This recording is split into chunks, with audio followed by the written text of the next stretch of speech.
going to take out my speaker and my amp so we can have a little more room to work with. The shock mounts are on either side of the trunk, so we've got to get all of these trunk liners out and give ourselves some room to work. So here we go.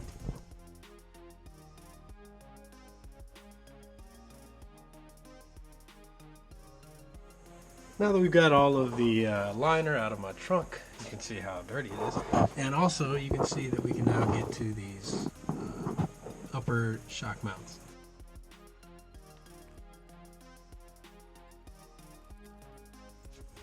Next up, we're going to keep the rear end from falling on the ground as we undo these shocks. We're going to start here by removing the top nut. See if it'll spin. Alright, it seems like it's pretty steady. We haven't touched the bottom nut yet, so I think we got it broken loose. Very, very stuck. Seems with how old these are that this was going to take a little persuading. So I'm going to get my tools out of the way and move my cord cable out of the way because this stuff does get on everything and hangs on. But it will make your life easier. PB Blaster, if you don't have any, go get it. It's pretty cheap. It's way better than WD-40. Penetrates, make things a lot easier to get off. Penetrating catalyst. Yeah. For all the penetration. Gotta have some good penetration when your nuts are getting a little stiff. So, yeah, that's probably, it's going in the video. So we'll let it sit for a second and hopefully loosen up, and then we'll get this nut off and see how bad this shock is. Get the nut off with the penetration. Jesus. So now that we've let it sit for a bit, we're gonna get back down here, and I'm gonna get back on this garage floor with my Blue Creative hoodie, which are perfect for wrenching. They're comfortable, they're versatile, and they're black. So when you get down here and get dirt on them, you know, there's no graphic on the front to get messed up on these hoodies. So I don't really have any problems. It's been my go-to for a little bit as far as working on cars. And you can get yours today at shopbluecreative.com for $40 and free shipping. And grab a Blue Creative calendar while you're there. As you watch me fumble around with this ratchet, because by the end of this video you'll realize I don't know what I'm doing with cars. I just like to pretend to. But I do make cool art with cars.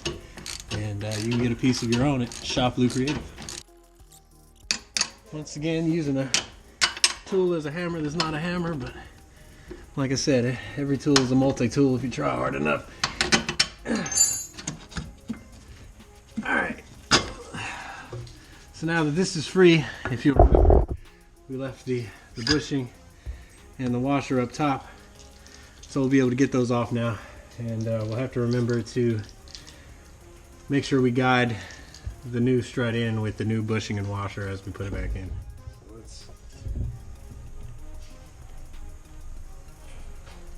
Same amount of pressure. You see how much further down this is going quicker, and the difference is clear, people. Good God. I don't know how old this one is, but it's not much good anymore. Now that we have Don't put that in there. Now that we have the other struts off, shocks off. These are shocks, fronts are struts. I'll get it right in a little bit. Anyway, got these KONI yellows that are going on the rear here. As you can see, we got the old ones off. Up there you can see the hole that we're going to have to hit with the new ones. And as you can see, Emily already has the washer and the bushing on the bottom part here, and it'll go up in there. We'll put the identical washer and bushing on top, and then they have two bolts that go on the threads here that will lock, or two nuts that go on the threads here that will lock together and make sure nothing moves around. It's a sandwich. It is. They sandwich together and they lock instead of using like a nylon lock bolt like we did on the front struts. Let's get it done.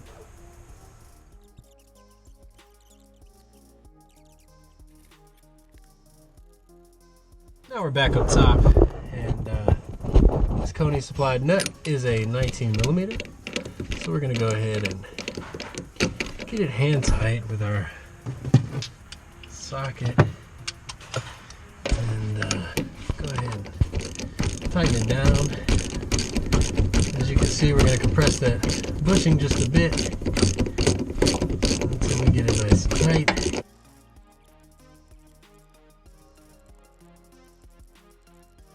Going to tighten that nut right on top, and then back this one up a bit so we can tell that they're both locked.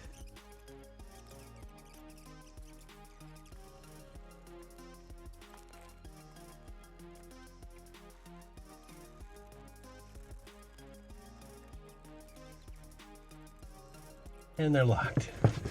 So now we have both rears done, and we should be about ready to put the tires back on and drop it down.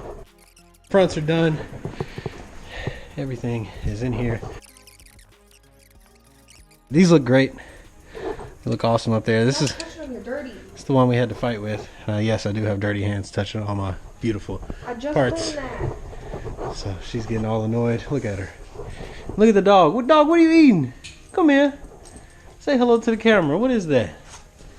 Get you dirty too. What is this? What is this? You better go. You better go. You better go. Go get it. She don't want to perform for the camera. Look. All right, it is back on all fours, and thankfully my ride height didn't change, if any. It's definitely going to be a firmer ride. I can already feel, even with the stock setting right out of the box, definitely a little tighter up here and definitely a little tighter back there. So hopefully we won't be rattling around and bouncing all over the place like we were the first time. We're going to set the cameras back up inside. You'll be able to see the little hula girl in there dancing around, and maybe she'll do a little less shimmy this time.